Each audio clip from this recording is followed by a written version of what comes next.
একদিন গভীর রাতে নিপা তার বড় বোনের জন্য অপেক্ষা করছে। হঠাৎ বড় বোন দীপা হেঁটে হেঁটে আসতে লাগলো। দীপাকে দেখে ছোট বোন নিপা বলতে লাগলো, দিদি তুমি পিসির বাড়ি থেকে আসতে এত দেরি করলে কেন? দীপা বলতে লাগলো, জানিস সবাই বলছে ভূত আর ডাইনি নাকি ঘোরাঘুরি করছে, যাকে পাচ্ছে তাকেই ঘাড় মটকে দিচ্ছে, আর ডাইনি নাকি মানুষের রক্ত পান করছে। এই শুনে নিপা ভয়ে কাঁপতে লাগলো আর বলল, দিদি চল তাড়াতাড়ি বাড়ি ফিরে যাই, ভীষণ ভয় লাগছে আমার। দীপা তখন নিপাকে বলল, ভয় পাবে না, আমি তো সাথে আছি। আমি যতক্ষণ তোমার সাথে আছি নিপা, তোমার কোনো ভয় নেই। আমি তোমার বড় বোন, আমি থাকতে তোমার ক্ষতি কেউ করতে পারবে না। নিপা তোমার মনে আছে স্কুল স্যার বলেছে সাহসী হলো আমাদের অনেক বড় শক্তি, যে কোনো পরিস্থিতিতে ভয় পাওয়া চলবে না।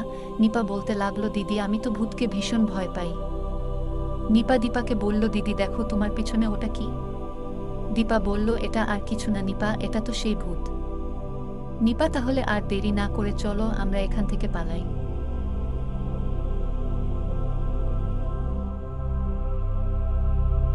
ভূত এইবার ডাইনিকে ডেকে বলতে লাগলো, কি হে ডাইনি, এসো এদিকে, মানুষের দেখা পেয়েছি, আজ রাতের খাবার অনেক ভালো হবে। দীপা আর নিপা ভাবতে লাগলো কি করে এই ভূত আর ডাইনির হাত থেকে বাঁচা যায়। দীপা নিপাকে বলতে লাগলো, মনের মধ্যে সাহস রাখো নিপা, আমাদেরকে ভয় পেলে চলবে না।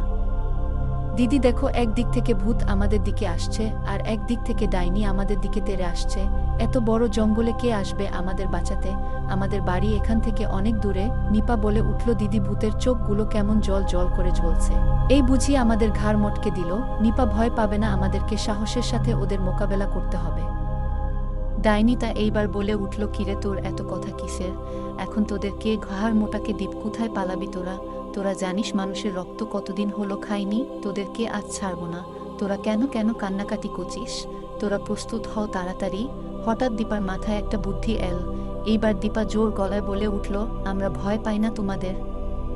তোমরা যেন আমাদের স্কুলের স্যার বলেছেন যে কখনো কোনো খারাপ শক্তি ভালো শক্তির সাথে লড়াই করে বিজয়ী হয় না। আমাদের মাথার উপর বাবা আর মায়ের হাত আছে, আর সৃষ্টিকর্তা আমাদের সাথে আছেন। ডাইনিটা বলে উঠল, তোদের সাহস তো কম না, আমার মুখের উপর কথা বলিস।